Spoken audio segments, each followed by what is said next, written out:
In this video, we'll discuss rule number 3 of winning traders. Never let your emotions affect your trading decisions. Trading is one of the most exciting adventure because it offers the potential for huge immediate financial gains and freedom. However, the very qualities that make it exciting, unpredictability, risk, and opportunity, also create an environment where emotions can run wild.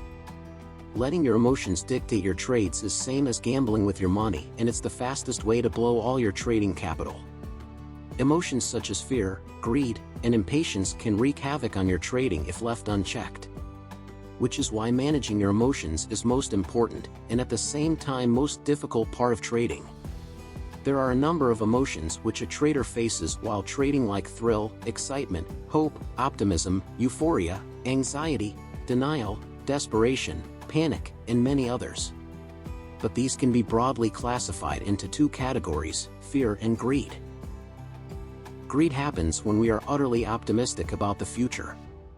And fear happens when our past trades and mistakes overwhelm us in the present and hinder our performance.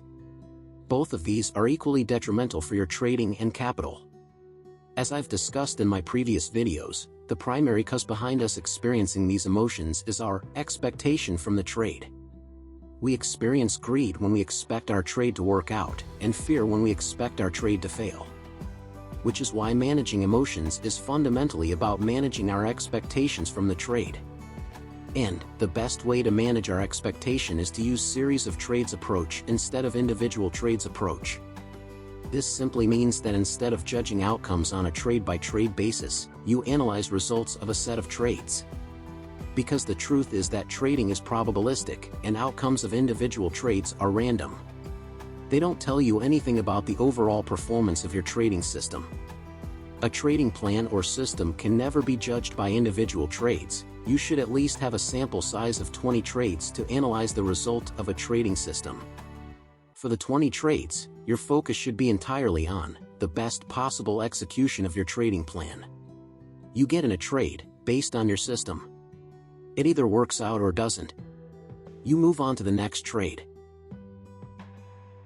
Risk and emotions. Emotions in trading are profoundly affected by the level of risk involved. When the risk is significantly higher relative to one's capital, it becomes exceptionally challenging to maintain emotional composure during trading ever for professional traders. Every price tick, no matter how small, can trigger intense emotional reactions. Picture a scenario where you trade a substantial chunk of your capital in a single trade, a move that could lead to significant losses if the market doesn't go your way. In this high-risk situation, every price movement creates a feeling of euphoria or agony. The emotional intensity is magnified because the stakes are so high. On the contrary, if you have taken controlled risk, you will have a much more stable emotional experience. By ensuring that the potential loss on each trade is a manageable fraction of your capital, you can engage with the market more calmly.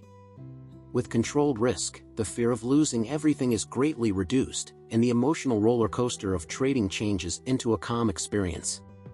In such a scenario, you can adhere to your trading plan and react to market movements with a clear and rational mind. To sum up the two most powerful techniques to manage emotions like a pro: managing your expectations by not judging each and every trade, instead analyzing outcomes of a set of trades. Keeping losses under control by not crossing the daily risk threshold. By simply adhering to the rules outlined above, you'll elevate your trading skills to a level far beyond that of an average trader. You'll transition into the realm of professional trading. This is winner's rule number 3, to never let emotions take control of their trading decisions. Stay tuned to the channel for the next video. If you haven't watched our rule number 2, I highly suggest that you watch it by clicking here, because it will provide a foundation for our upcoming videos. Subscribe to the channel if you haven't already, and like the video if you found anything of value.